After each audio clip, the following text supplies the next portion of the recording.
thank you for calling dealership's name. My name is blank. How may I direct your call? Or thank you for calling dealership's name. How may I direct your call? Hi everyone, welcome back to my YouTube channel. My name is Lisachi Amaya, and today I'll be showing you how to be a car dealership receptionist. Stuff that I've learned for doing this for over 4 years now. Here's some tips and tricks I would like to help you guys with, because being a dealership receptionist is not easy. You just kind of have to go with the flow, and answering the phone always seems so nerve-wracking. Like calling your doctors, please. Answering the phone is like no problem nowadays.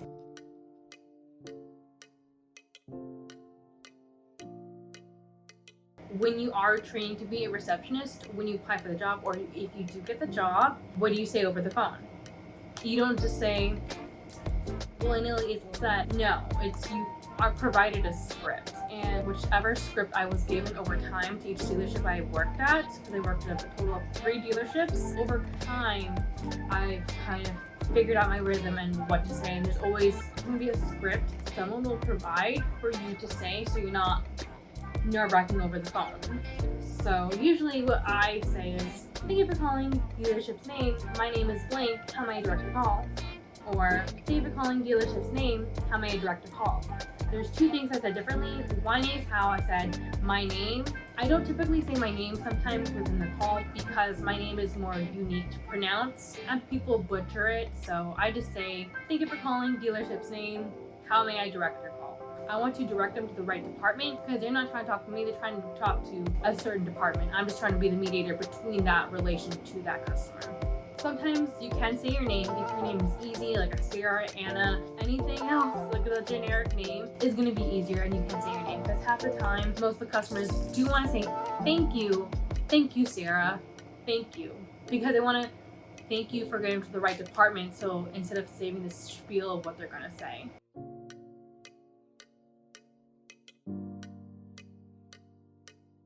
When customers call, you want to ask them questions to guide them to what department they want to be, because there's multiple departments depending on what dealership you are in. There's always sales, and within sales there's new or used, and then there's finance, customers complaining about the bill of sale, paperwork, what you name it, whatever sounds like money, it's finance.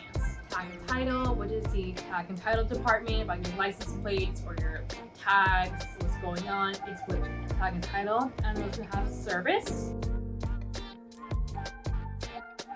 oil changes, anything that's internal of the vehicle is typically within service. Oil changes, tire rotations, recalls. If your car ain't working, it's with service. And sometimes the dealership where I work at now, they actually have a body shop or body collision. Some customers will say other terms that mean the same thing. For example, body shop, I know it has body shop. However, some customers call it collision. And so when people say collision, it's like what? It's the same thing. If you have a big dent, a big ding, bumper, like anything external outside of the car, that is a body shop / collisions. Same with service. Well, I typically know it as the service department. However, people call it, can I call for maintenance?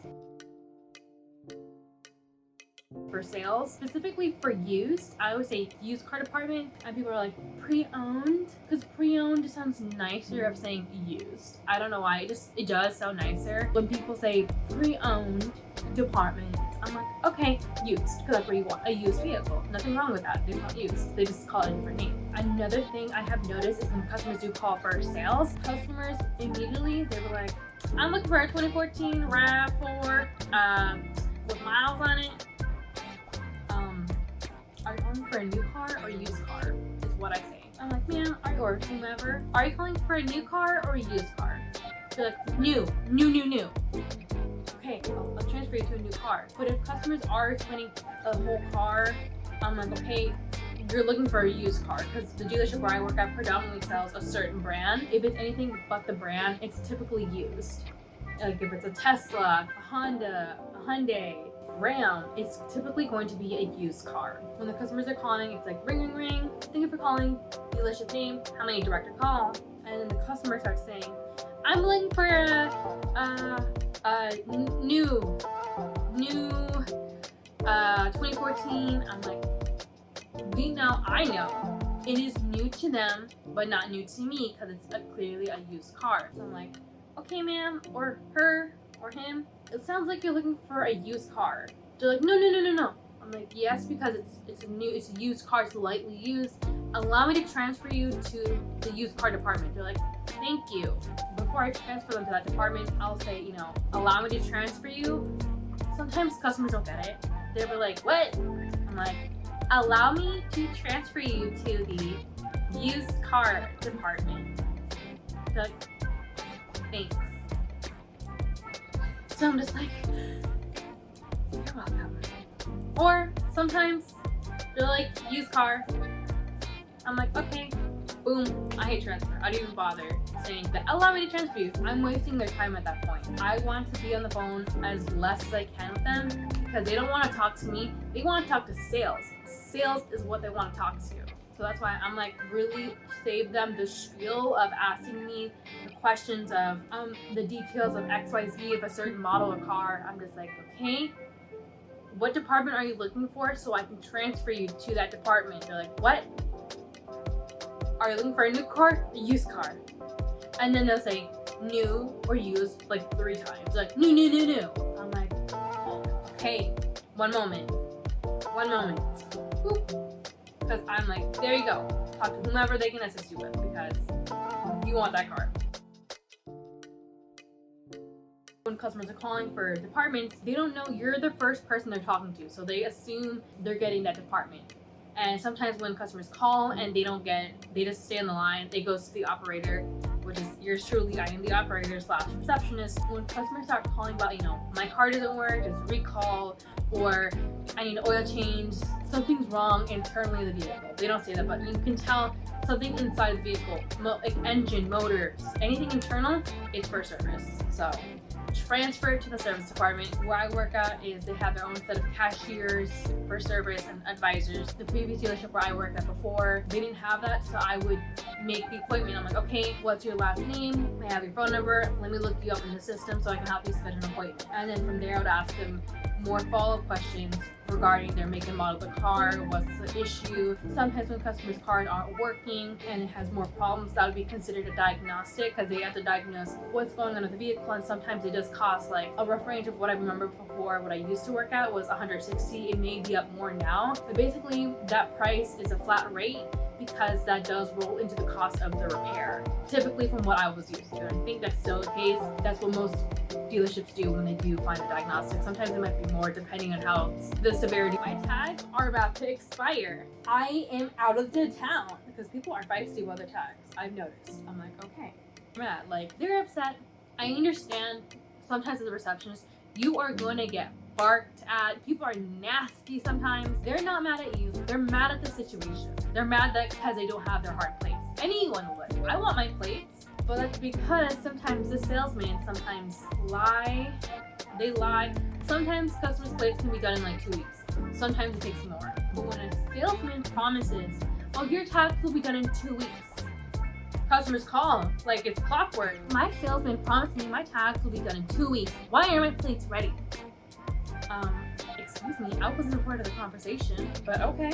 What I ask is, the system I use is Reynolds and Reynolds, and I go to F&I, which is like Fin. It's finance and household, whatever. I call it's F&I or Fin for short. And I'm like, okay, what is your last name? So I'm like, last name, first name. Sometimes I can't find their name. They have like 14 characters. And I'm like, I can't hear them because of the language barrier. They start saying their name and they don't say it phonetically. Phonetically saying like, A is in alpha, B is in boy, L is in Larry. To me, that helps a lot more instead of, A, E, I, like D and B, or some letters sound too similar and I make a mistake and I write the wrong thing. And then they get upset. They're like, why is it taking so long? I'm like, I can't really spell a 14 character name or this name that sounds too unique.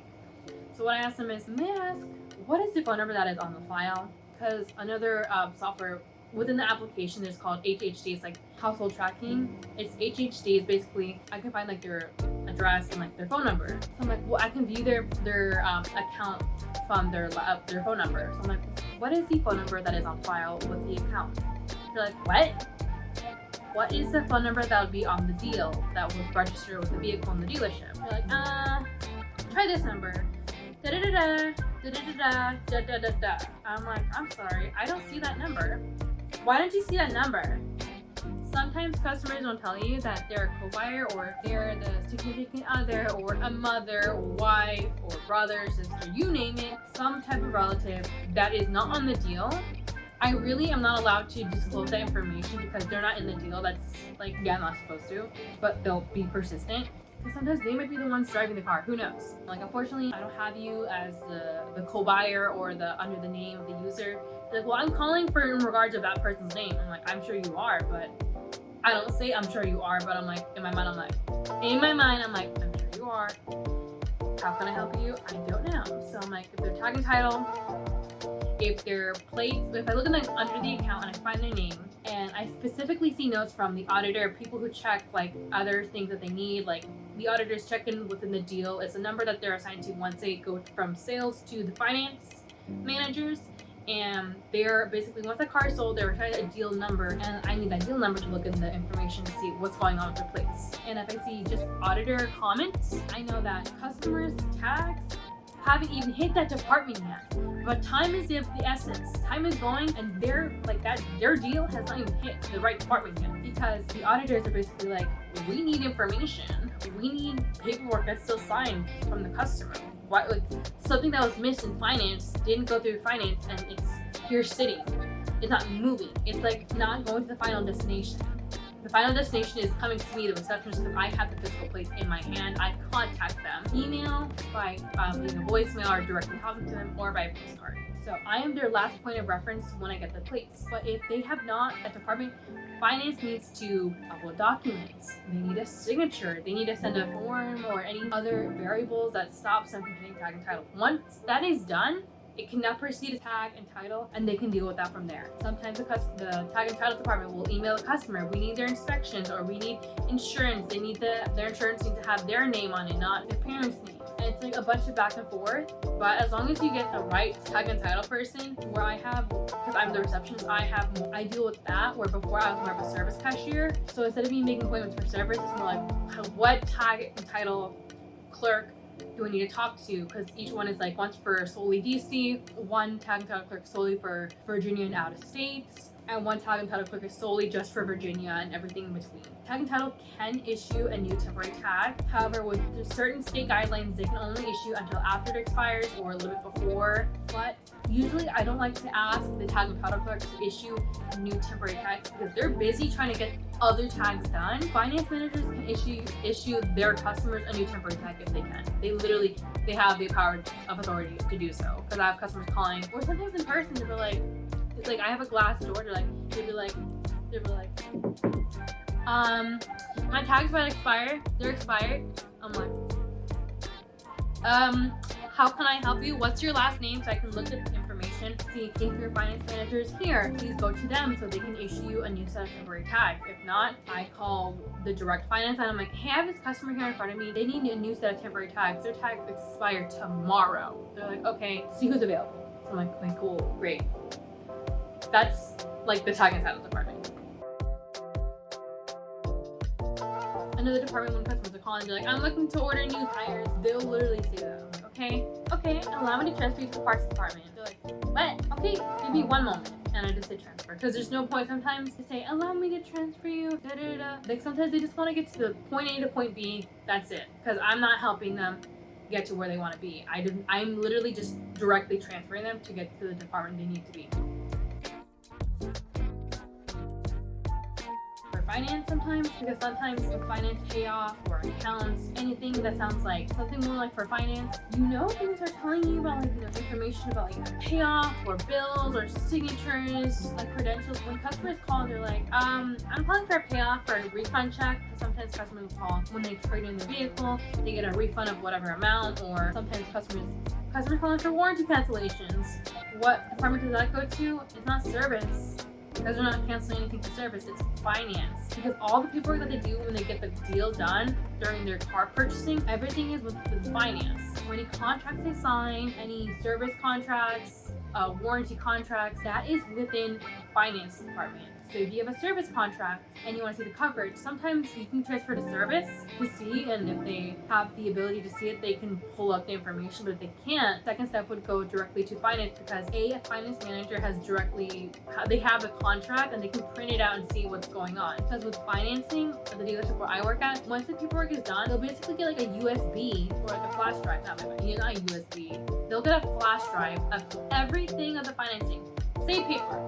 But the thing is, people lose it. It's a flash drive. It's tiny. A lot of people lose it and they don't like look at the whole thing. So that's why they call sometimes. I assume, because like people are calling for a contract. Maybe the contract was in the USB, or not the USB, the flash drive, but they didn't want to check, or they misplaced it, or things happened. They moved and like stuff happens.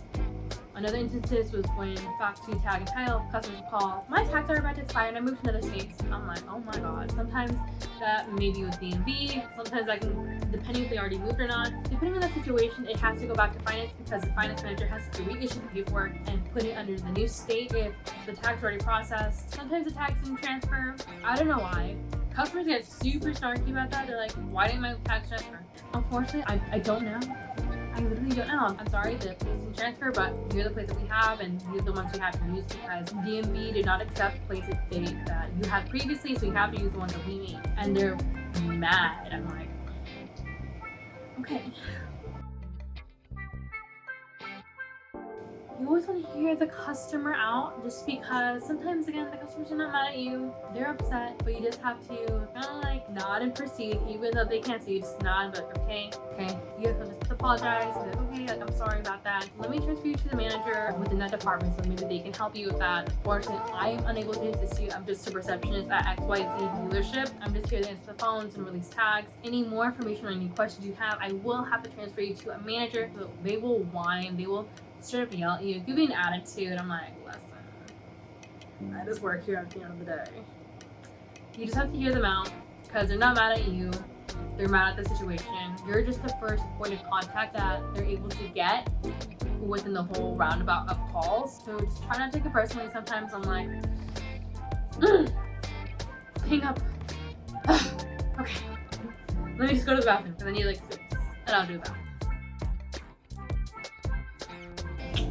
Sometimes salespeople aren't always right. I get a lot of times where like salespeople ask me about their customers' tags, and they're like literally like, be very persistent in my face, kind of, and they're like, why are my customers' tags ready? And I'll ask them, do you have the last name? Do you have the deal number? Because having the deal number is easiest for me to find their profile and their account to see like where do I go under the deal comment to see who has commented last, where are the customer's plates. And if it's an auditor, I'm like, I just print out what I see. Instead of me telling them, I print out the sheet and be like, give it to the salesperson and be like, hey, the auditor, they need paperwork from finance. Go to your finance person, go see XYZ. You need to talk to them, because they need to upload something onto the account before it gets a tag and title. And they're like, what? What do you mean? It's not tag and title? I'm like, no. You've been here longer than me. In my mind, I'm like, you've been here longer than me. I'm like, oh my god. Basically, until your finance manager uploads the paperwork into the account, it just stays stuck. It just won't move. It can't move until finance has uploaded all the proper documents before it can hit tag and title. They don't get it. And I'm like, I print it out, go see your finance manager, because they cannot proceed to tag and title. They're like, when will be done? I don't know, until your finance manager will submit the paperwork.